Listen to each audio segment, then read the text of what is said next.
decided to come and teach you knuckleheads how to hover once and for all.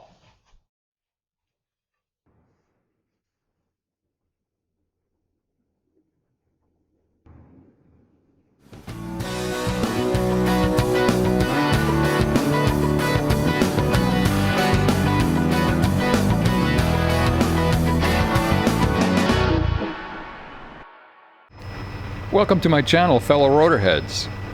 This is the tutorial no one asked for, how to hover a helicopter in Flightsim. On the drive home after my hovering session with Mr. D, it occurred to me that it reminded me of something, and I was trying to remember, what does it remind me of?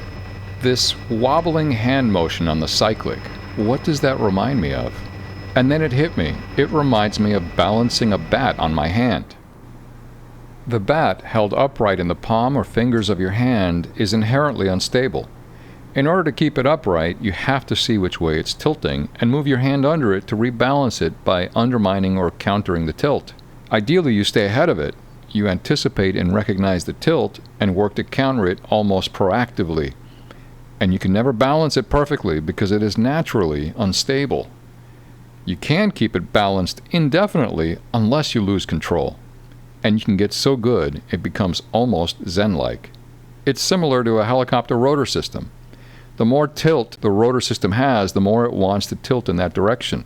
The more it tilts, the faster it will go. So you recognize and anticipate the drift and counter it.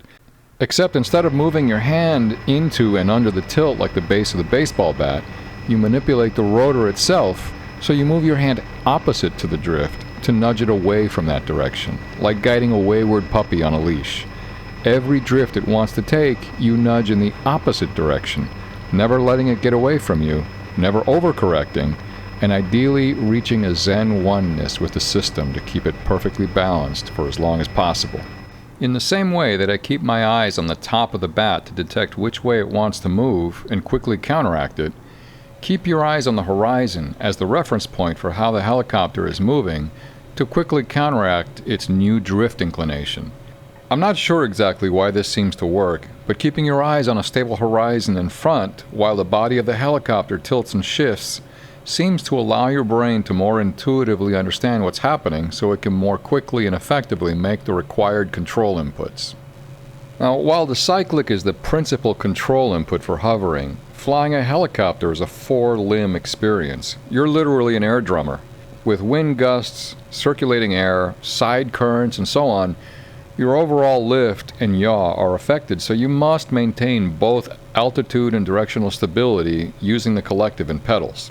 Mr. D points out that when hovering, especially over non-tarmac surfaces, you want to maintain a relatively high hover, at least higher than I'm used to in the sim, because of the high skids in the MD-500. The problem being that if you should catch a skid on something, you could induce a catastrophic dynamic rollover where a helicopter finds itself tilting over into complete self-destruction. Past a certain tilt angle, disaster becomes unavoidable, so learn to maintain a relatively high hover, especially on high skid choppers. This is another fringe condition that no simulator accounts for, and it's not surprising considering they don't even manage to get ground traction right. So dynamic rollover is well beyond expectation, but it's an important part of the simulation realityscape, in my opinion. Now before moving on, first a word from our sponsor.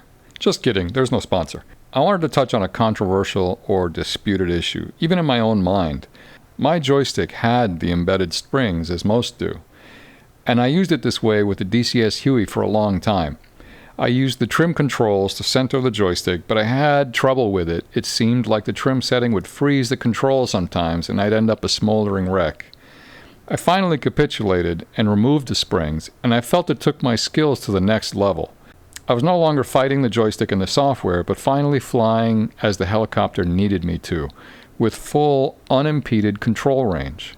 This is the way I felt it should be, though it can be a difficult decision if you fly both rotorcraft and fixed wing.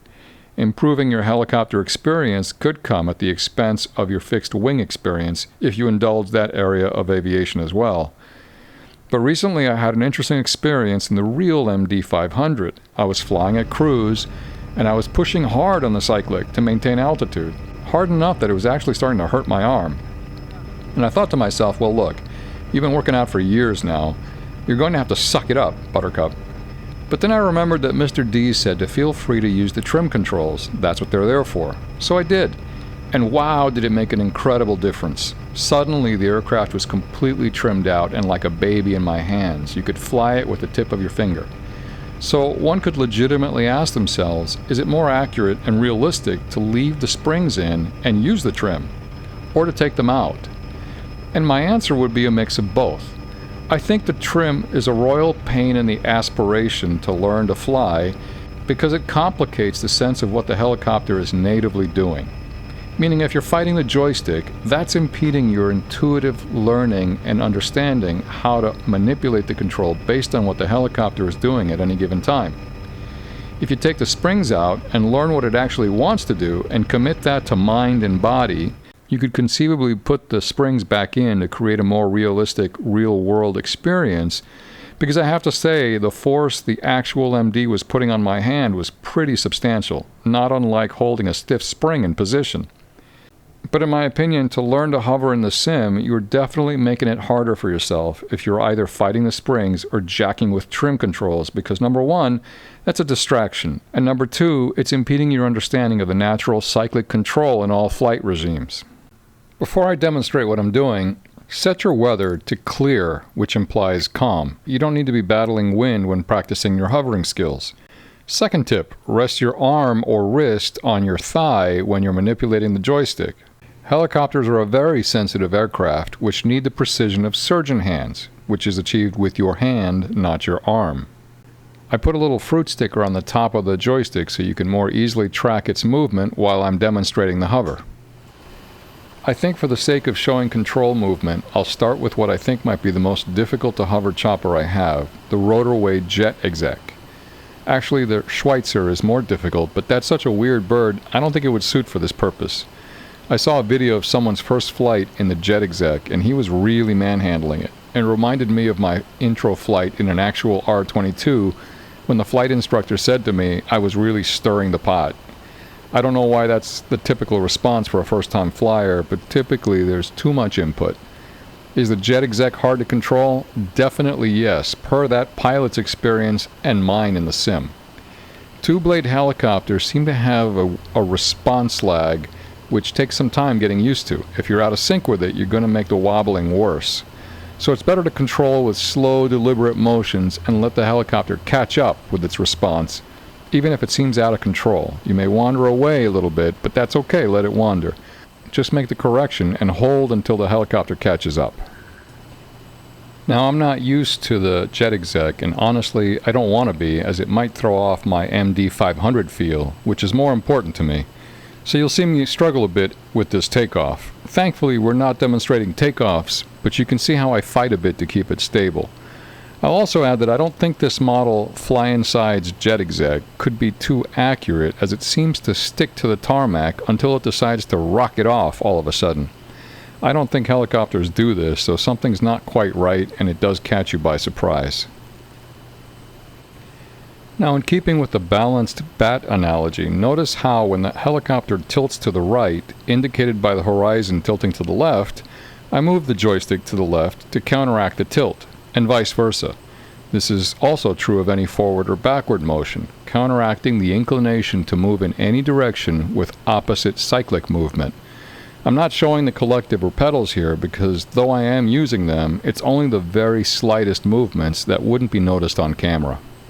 I keep bringing up the balanced bat because it's something we've all done and are familiar with. It's intuitive because you inherently understand what you're trying to do. It's not necessarily easy, but you understand the mechanism of how it works. Hovering a helicopter, at least in the sim, is basically the same thing. And by my experience at least, it also feels the same way in the real thing as well.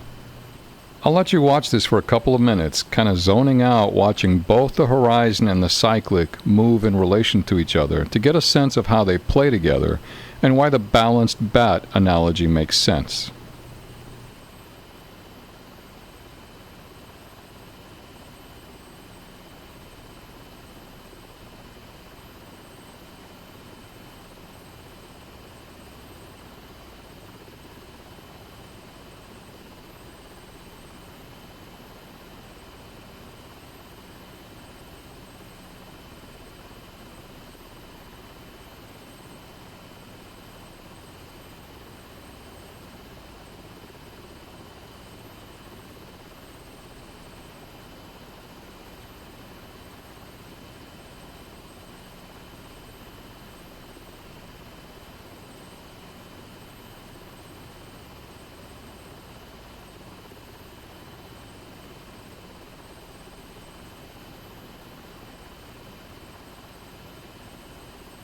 Once the helicopter is pretty well balanced, you need only the slightest movements to keep it that way.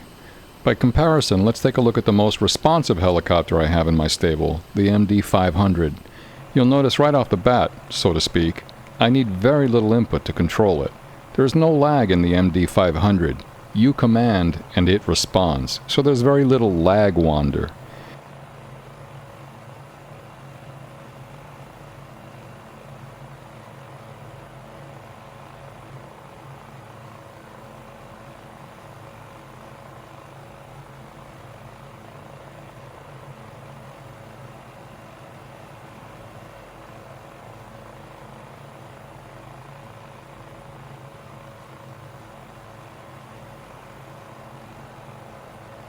And while it may seem I'm not doing anything, it's an interesting experiment to see what happens if I lock my hand and really don't do anything.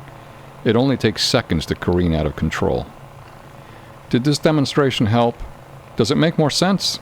I hope so, and I hope your flying skills improve to the point the helicopter is less of a mystery and more of the kind of utter joy you see in my face when I'm flying it. I look forward to your questions and comments, and until next time, may the feeling of that rotor wash over you. Huh? Yeah, boy.